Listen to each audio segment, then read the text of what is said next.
going on, y'all? Greg Papanicholas with Project Sparta. Thank you again for joining me.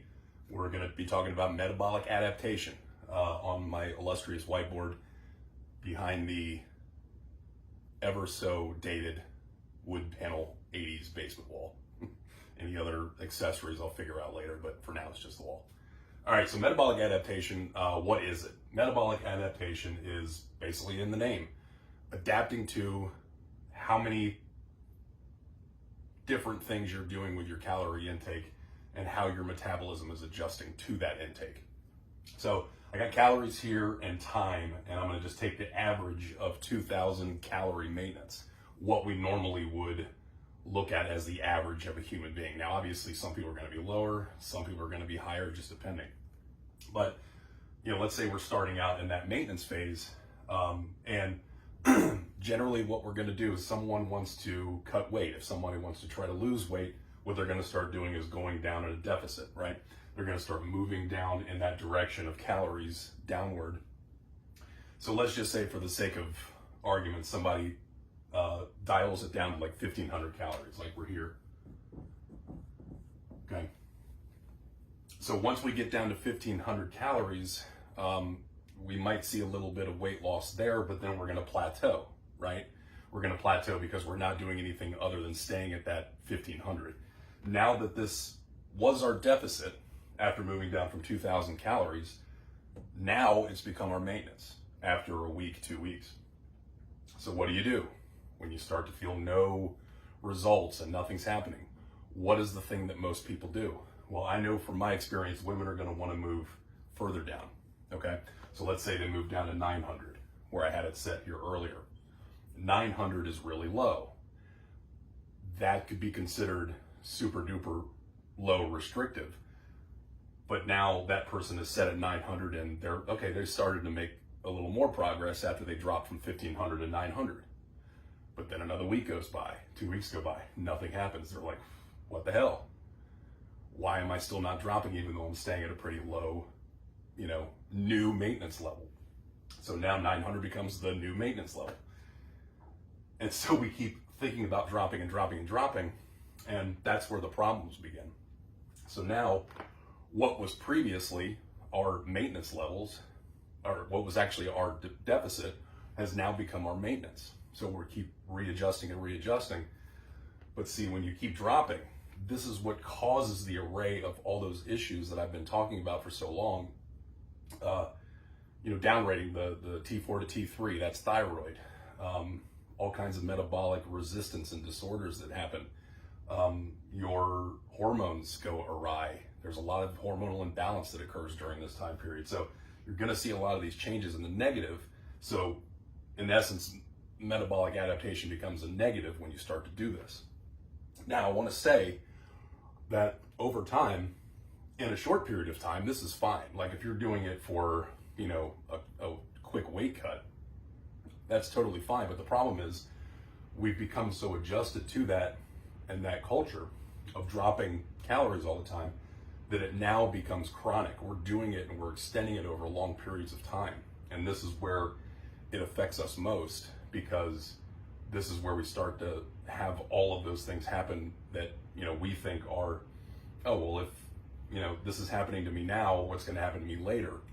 We think about it as just an age thing, not a calorie intake thing.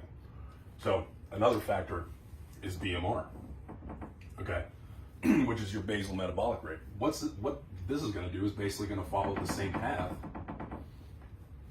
as when you're cutting, as when you're actually trying to, limit or decrease your calories. Same thing's going to happen. That basal metabolic rate is going to drop too, along with, where your calories are dropping. Okay, so your new normal is now either in that range of 900 or above maybe. Well, the worst thing you can do is drop even more.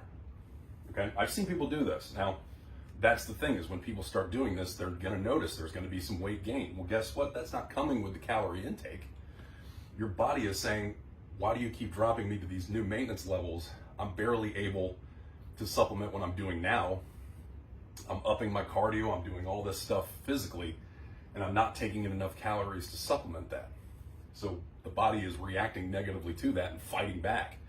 and saying, gosh, like what is happening here? Why are you doing this to me? And it's going to keep limiting yourself from making the changes you want to make.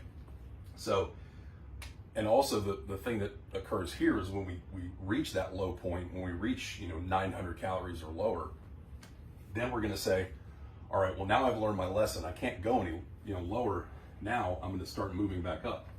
The problem with moving back up is you didn't do it in small incremental ways. If you're going to do it, you got to do it slowly, and you got to let your body adjust to that new normal going back up in a calorie surplus. Because what's going to happen is the body is going to say, whoa, whoa, whoa, you just dropped me down. Why are you shooting me back up to 1500 when my body is used to 900, right? So we got to do it in small increments when we work our way back up.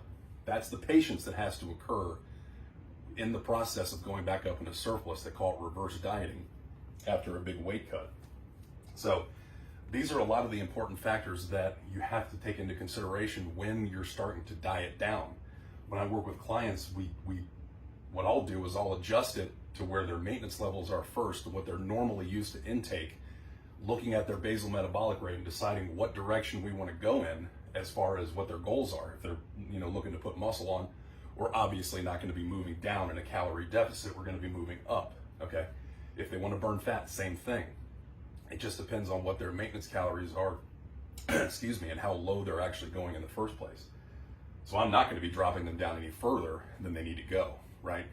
If I need to do that, it's because we're doing it for a short period of time, to get 10, 15 pounds off, or just trying to burn that fat before we start to add muscle later on in phase 2, right? So again, very important to understand metabolic adaptation, because what's going to happen is from week to week, women in general still aren't going to have the same type of, consistency, with their intake as, say, a guy would.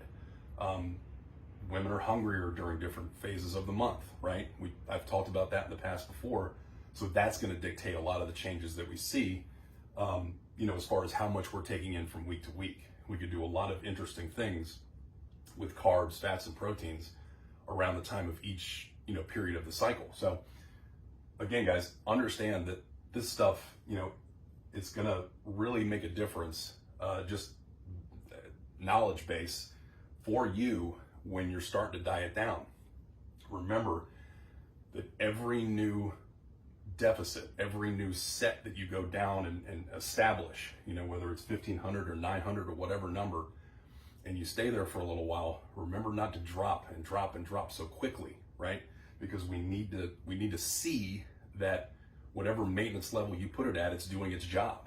We need to know that it's adapting to your metabolism at the period of time you set it at. Be patient, right?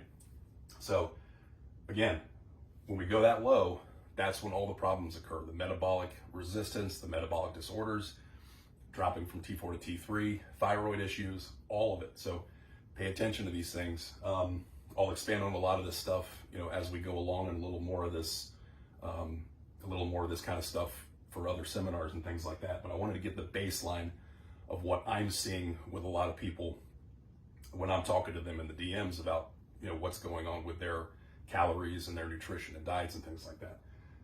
This is important stuff. So, just make sure that you're paying attention to these things, because you can run into all kinds of problems, guys. All right, take care. Thank you again for watching. See you guys.